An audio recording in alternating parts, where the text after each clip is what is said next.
জানেন যে বর্তমানে প্রচুর পরিমাণে ফসল উৎপাদনের জন্য কৃষিক্ষেত্রে অত্যাধিক পরিমাণে কীটনাশক ব্যবহার হচ্ছে। এই কীটনাশকগুলি অনিয়ন্ত্রিত ও অনিয়মিত প্রয়োগের ফলে কৃষকের শরীরে নানানভাবে সমস্যার সৃষ্টি করছে। কৃষিক্ষেত্রে প্রয়োগ করা কীটনাশকগুলিতে প্রচুর পরিমাণে কেমিক্যাল থাকে, যেগুলো প্রয়োগের সময় কৃষকের শরীরে সংস্পর্শে এলে নানান ধরনের সমস্যা হয়। যেমন চোখের অসুবিধা হতে পারে, ত্বকের বিভিন্ন ধরনের সমস্যা হতে পারে, এছাড়াও শরীরের বিভিন্ন ক্রিয়া বিক্রিয়াগুলো ব্যাহত হতে পারে। এই সমস্ত জটিল অসুবিধা ও অসুখগুলো দূর করার জন্য, এছাড়াও কীটনাশক ভালোভাবে ব্যবহার করার জন্য কিছু সতর্কতা ও নিয়ম অবশ্যই মেনে চলতে হবে। পুরো ভিডিওটা দেখুন। এই ভিডিওটিতে কীটনাশক প্রয়োগের সতর্কতা ও নিয়ম নিয়ে বিস্তারিতভাবে আলোচনা করব। ভিডিওটা দেখতে থাকুন। তার আগে গ্যাসরুস ফার্মিং ইউটিউব চ্যানেলে আপনাদের সবাইকে স্বাগত জানাই। কীটনাশক বা বালাইনাশক ব্যবহার করার সময় যদি সতর্কতা অবলম্বন না করা হয় তবে এটি খুব ক্ষতিকারক হবে।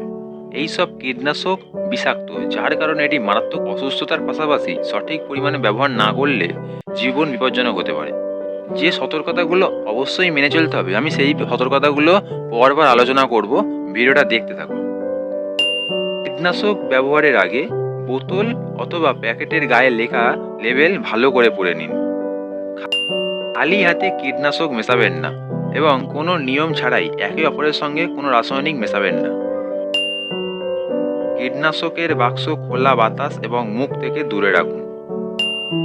স্প্রে করার আগে বাতাসের দিক দেখে নিন এবং বাতাসের বিপরীত দিকে স্প্রে করবেন না। কীটনাশক বা বালাইনাশক স্প্রে করার পর লেবুর জল পান করতে পারেন, যাতে স্প্রে করার সময় শরীরের ভেতরে যদি কোনো রকম কেমিক্যাল প্রবেশ করে থাকে তার প্রভাব যেন কেটে যায়।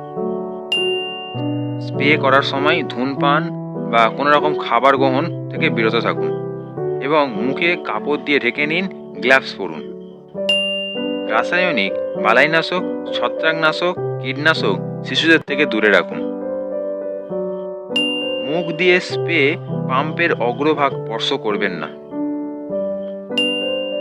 প্রচণ্ড গরমে ও প্রচুর বায়ু বইলে স্প্রে থেকে বিরত থাকুন এবং সকালবেলা ও বিকালবেলা স্প্রে করার আদর্শ সময়।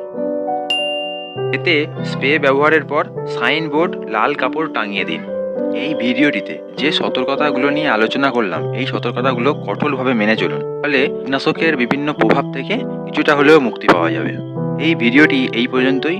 যদি ভিডিওটা ভালো লেগে থাকে লাইক করুন, শেয়ার করুন আপনার বন্ধুদের সঙ্গে এবং চ্যানেলটিতে নতুন হয়ে থাকলে সাবস্ক্রাইব করুন পরবর্তীকালে নতুন নতুন ভিডিও পেতে। পুরো ভিডিওটা দেখার জন্য আপনাকে অসংখ্য ধন্যবাদ।